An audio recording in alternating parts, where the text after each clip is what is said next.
What if your greatest fear wasn't meant to destroy you, but to wake you up? What if the storm in your life, the chaos that threatens to swallow you whole, is actually the very thing guiding you toward truth? We spend so much of our lives running from responsibility, from discomfort, from the unknown. We try to navigate on our own terms, to control every outcome, to force our will upon the world. But there comes a moment when we can no longer run.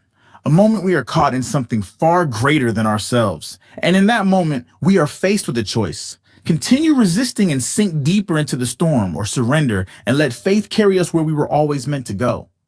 Jonah knew what it was like to run. He was called by God to go to Nineveh, to be a voice of truth in a city drowning in its own corruption. But Jonah didn't want that burden.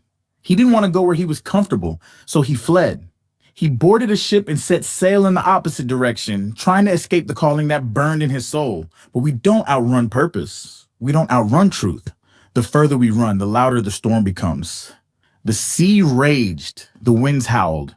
The ship was battered by waves so powerful that the sailors, hardened men of the ocean, trembled in fear. They knew this was no ordinary storm. They cast lots to see who had brought this curse upon them, and the answer was clear: Jonah. They turned to him, demanding answers. Jonah could no longer hide. He admitted the truth. He was running from God. And in that moment, he did something unexpected. He stopped resisting. He stopped running. He told them to throw him into the sea. Imagine that moment. The sheer terror, the violent waves crashing down, the weight of regret sinking deep into his bones. And yet, as he let go, as he allowed himself to be swallowed by the ocean, something miraculous happened. He was not abandoned. He was not destroyed. Instead, he was swallowed by a great fish, a creature of the deep, ancient, and unfathomable. For 3 days and 3 nights, he was held in darkness, inside the belly of something vast and unknowable.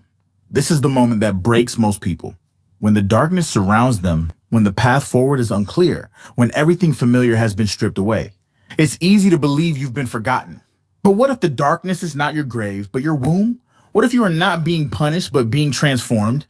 In the depths of the sea, in the heart of the great fish, did the only thing left to do. He prayed. Not for escape, not for comfort, but in surrender. He gave up control. He placed his trust in something greater than himself. And at that moment, he was released. The sea spat Jonah onto dry land, and he finally walked the path he was meant to walk. Not because he had mastered the storm, but because he had stopped fighting it. He had faced his fear, surrendered to his purpose, and in that surrender found freedom. And isn't that the very battle we all face?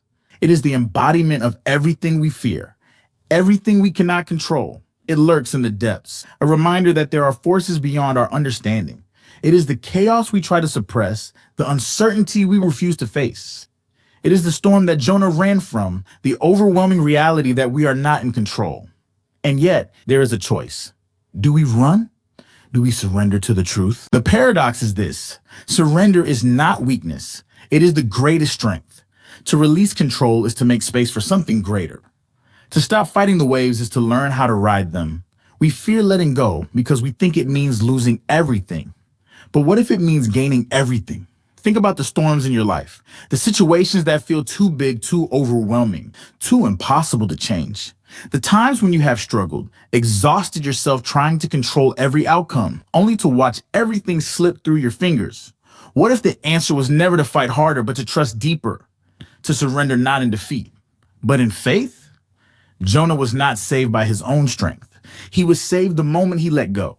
But surrender is not passive. It is not giving up. It is an act of trust, a step into the unknown. It is Peter stepping out of the boat, not because he had proof that he would not sink, but because he had faith.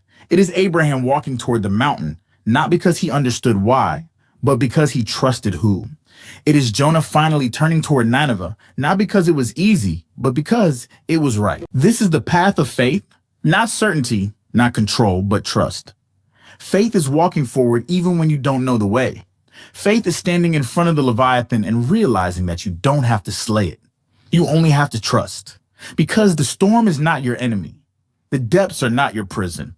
And the creature in the water is not there to destroy you. It is there to teach you. So ask yourself, where are you resisting? Where are you gripping too tightly? What are you trying to control that is keeping you from stepping forward? The waves are high, and you have a choice.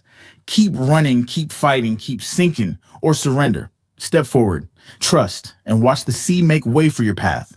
Because the moment you stop fighting is the moment you start rising.